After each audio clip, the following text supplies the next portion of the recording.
그래서 반대한 게 아니라 제일 많이 틀린 표현이 애들 밥 안 주려고 했다인데 그건 아니죠. 자리를 걸면 아무래도 좀 이거 1년 전에 저를 지지해 주셨던 분들이 투표장에 나올 확률이 높아지잖아요. 그 계산이 잘못된 거지. 그때 이제 후보님이 시장님 당시에 너무나도 이제 좋은 정책들을 많이 해주셨는데 많은 분들이 좀 이제 아쉽다라고 느끼는 게 이제 무상급식이 이제 그 국민투표. 갑자기 그만둔 거. 네, 그거에 대해서 많은 분들이 아쉬워하는데 저는 이제 특히나 좀 아쉬웠던 게 당시 이제 민주당 쪽에서 투표를 하지 말자고 운동까지 막 나쁜 했었잖아요. 투표 운동을 했죠. 그러니까요. 이게 지금 민주주의 사회에서 투표를 통해 가지고 정책이 옳고 그르냐를 결정을 해야 되는데 투표조차 하지 말자 그래가지고 수가 미달이 됐는데 결국에 이제 그것 때문에 이제 사퇴를 하셨잖아요. 그렇죠. 그 이제 전 배경이 너무 궁금하더라고요. 그냥 간단하게 말하면 이런 거죠. 무상급식, 무상의료, 무상등록금, 무상 시리즈를 막 여러 개 내놓고 그걸로 이제 정권을 가져가려고 막 노력할 때입니다. 민주당이. 야당으로서. 그때는 이분들이 굉장히 힘들었기 때문에, 힘든 처지였기 때문에 그런 극단적인 이제 방법을 기획한 거죠. 그 첫 시도가 무상급식입니다. 그러니까 아이들 밥 먹이는 걸 설마 반대를 못하겠지. 이거 하면 이제 줄줄이 무상으로 간다. 이제 그 인기 영합주의의 시작이었던 거죠.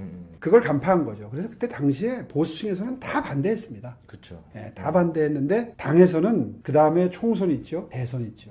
그 대선에서 이긴 분이 이제 박근혜 대통령인데, 그러니까 당에서 반대를 못하는 거예요. 이게 좌파들의 그 묘수인 거를 눈치는 챘는데 총선 앞두고 반대하면 표 떨어질 것 같고 싸우질 못하는 거예요. 근데 저는 그 전해에 1년 전에 당선됐거든요. 이건 내가 싸워야 되겠다. 이제 이런 판단을 했던 거고요. 그래서 반대한 게 아니라 제일 많이 틀린 표현이 애들 밥 안 주려고 했다인데 그건 아니죠. 그러니까 저는 딱 평균 중산층이라 그러죠. 중산층 밑에 50% 가운데를 잘라서 그 밑에는 주자. 그리고 그 위에 무상급식 할 돈이 있으면 그 돈으로 아이들 학습 기자재, 교복, 방과후 수업 이런 데다가 더 두텁게 어려운 집 자제분들 학습 지원으로 쓰자. 정확히 말하면 그 대결이었던 겁니다. 이거 누가 봐도 사실은 제가 했던 주장을 좌파들이 해오라요. 그렇죠. 그렇잖아요. 가난한 사람들 위해서 정치한다면서요. 그런데 이제 속 생각이 표에 있으니까 그런 억지를 부리는 거죠. 근데 이제 시의회가 거의 한 80%가 민주당이 장악하고 있을 때입니다. 시장만 제거하고. 요번에 들어가게 돼도 똑같은 일이 또 벌어질 거예요. 어쨌든 그 시의회에서 죽어도 100% 다 줘야 된다는 겁니다. 그래서 이제 시의회에서 충돌이 생겼어요. 근데 제가 그럼 이거 정책 투표니까 투표를 해보면 되겠네. 이럴 때 하라고 주민투표가 있는 거지 정책을 결정할 때 쓰라고 있는 거 아니냐 제안을 했는데 바로 거절당했죠. 압도적으로 다수니까. 그래서 사실 무산됐어요. 근데 이제 우파 시민단체들이 나서가지고 한 100만 명 가까이 서명을 합니다. 그래서 저는 그걸 지켜야지 될 의무가 생겼죠. 그래서 근데 이제 그때 오해가 오세훈이 대선 나가려고 저런다 그래서 나 불출마 선언, 대선 불출마 선언하고 그 다음에 제가 자리를 걸 테니까 많이 투표장에 오십시오라고 할 수밖에 없었던 게 지금 말씀하신 것처럼 민주당이 나쁜 투표다. 세상에 정책 투표가 나쁜 투표가 어디 있어요? 찬반을 하면 되는 거지. 그렇죠. 그래서 이 사람들이 자신이 없구나. 이거 개함을 하려면 투표함을 열려면 33.3%만 투표하면 되거든요. 그러니까 그때 계산을 해보니까 한 30% 정도가 투표장에 오실 것 같더라고요. 자, 이거 3%만 끌어올리면 우리가 이긴다. 그래서 자리를 겁니다. 자리를 걸면 아무래도 좀 이거 1년 전에 저를 지지해 주셨던 분들이 투표장에 나올 확률이 높아지잖아요. 그 계산이 잘못된 거지. 그 3%가 안 채워진 거예요. 근데 결국은 나쁜 투표해갖고 투표장에 오는 사람들은 제 의견에 동의하는 사람들만 투표장에 오는 이상한 투표가 돼버린 겁니다. 사실 민주화 세력이라는 분들이 할 짓은 아니죠. 그렇죠. 네. 어쨌거나 그래서 그 책임을 지고 제안을 하고 약속을 했으니 어떻게 해요? 약속을 지켜야지.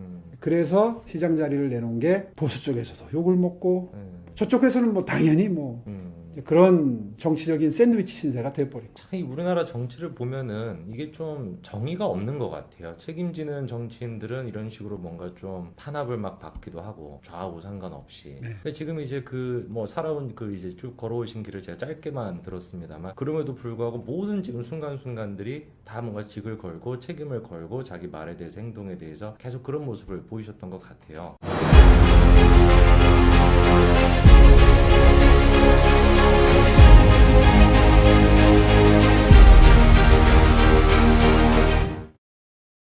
오세훈 전 시장은 2006년 33대 서울시장 선거에서 당선이 됐습니다. 당시 나이가 45살이었고요. 역대 최연소 서울시장이었죠. 오세훈 전 시장은 2010년도에 재임에 성공했었습니다. 그러나 문제가 당시 서울시의회를 대부분 차지하고 있었던 것은 민주당이었던 겁니다. 당시 서울시의회의 80% 정도가 민주당 소속이었습니다. 시장만 오세훈이었던 것이지 사실상 시의회 자체가 다 저쪽이다 보니까 할 수 있는 게 없었던 것이죠. 그런데 2010년도에 서울시장 선거가 끝나고 난 뒤에 두 번의 또 중요한 선거가 다가옵니다. 그 중에 하나가 바로 총선이었던 것이고 그 다음이 바로 대선이었던 것이죠. 민주당 쪽에서는 급해지는 것이겠죠. 오세훈 전 시장이 재임에 성공하자마자 바로 차기 대권 후보로 급부상하지 않았습니까? 그래서 당시 민주당 쪽에서 80% 정도를 차지하고 있었던 서울시의회에서 꺼내들었던 카드가 바로 무엇이냐? 그게 바로 무상급식이었던 겁니다. 비극적인 게 뭡니까? 당시의 서울 시민들은 저런 식의 정책의 실체를 바라보지를 못했던 것입니다. 현재 지금 서울 시민들과 마찬가지로 그저 공짜로 준다라고 하니까 자신의 생활 수준과 상관없이 공짜로 준다라고 하니까 그냥 좋구나 이렇게 생각을 했던 것이죠. 누가 이거를 부정할 수가 있겠습니까? 그때 시작이 됐던 무상급식, 그 무상급식 시리즈에서 재미를 봤던 민주당이 현재 지금 문재인 정권까지 이어지고 있다는 걸 누가 도대체 부인할 수가 있겠습니까? 실제로 당시에 보수 우파 쪽에서는 대부분의 사람들이 무상급식 시리즈에 대해서 비판을 했었어요. 근데 문제가 뭐였습니까? 당적인 차원에서 저 무상급식을 비판할 수가 없었던 겁니다. 왜? 당적인 차원에서 무상급식을 비판을 하기에는 다가오고 있는 총선과 대선이 부담이 됐던 것이죠. 그래서 그때 나섰던 것이 바로 오세훈 전 시장이었던 거예요. 내가 총대를 매겠다. 나 이거 대선을 생각해가지고 이렇게 하는 것이 아니다. 그러니까 내가 대선 불출마 선언하겠다. 그렇게 대선 불출마 선언을 하고 이런 식으로 보편적인 복지를 하는 것이 아니라 선별적인 복지를 해야 된다. 잘 사는 사람들까지, 생활 형편에 여유가 있는 사람들까지 다 우리가 무상급식을 해줄 것이 아니라 50% 정도를 잘라가지고 선별적으로 지원을 해주고 남은 금액 같은 경우는 정말로 힘든 사람들의 교육을 위해 가지고 우리가 더 쓰자. 그게 당시에 오세훈 전 시장이 가지고 있던 생각이었습니다. 너무나 듣기에 상식적인 얘기 아닙니까? 너무나 듣기에 맞는 얘기 아닙니까? 그러나 당시에 민주당이 어떤 모습을 보였습니까? 이 정책이 옳은 정책인지 나쁜 정책인지 시민들한테 투표로 맡겨보자 라고 하는 생각조차도 거부해버렸어요. 시의회가 직접 나서가지고 반발했던 것이고 민주당 쪽에서도 나쁜 선거다. 선거가 나쁜 것이다 라면서 그런 식으로 공격하지 않았습니까? 투표 결과를 우리가 열기 위해서는 33.3%의 투표 참여가 필요했었습니다. 당시 예상이 됐던 것이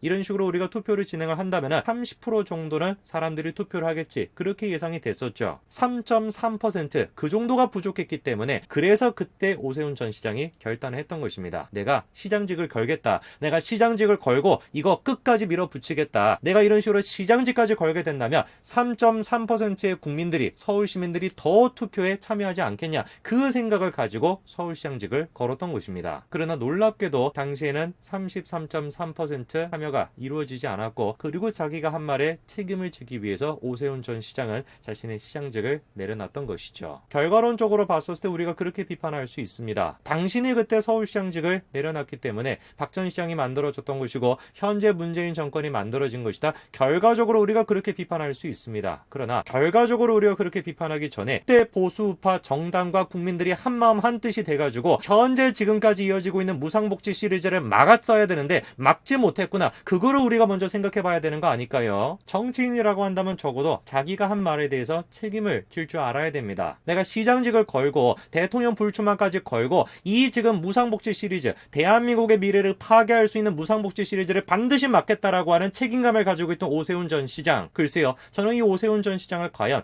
비판하는 것이 맞나 그런 생각이 듭니다. 결과론적으로 우리가 보고 오세훈 전 시장의 당시의 판단을 비판하기보다는 그 당시에 보수우파 정당이 가지고 있던 비겁함에 대해서 먼저 비판해야 되는 것이 아닐까, 저는 그런 생각이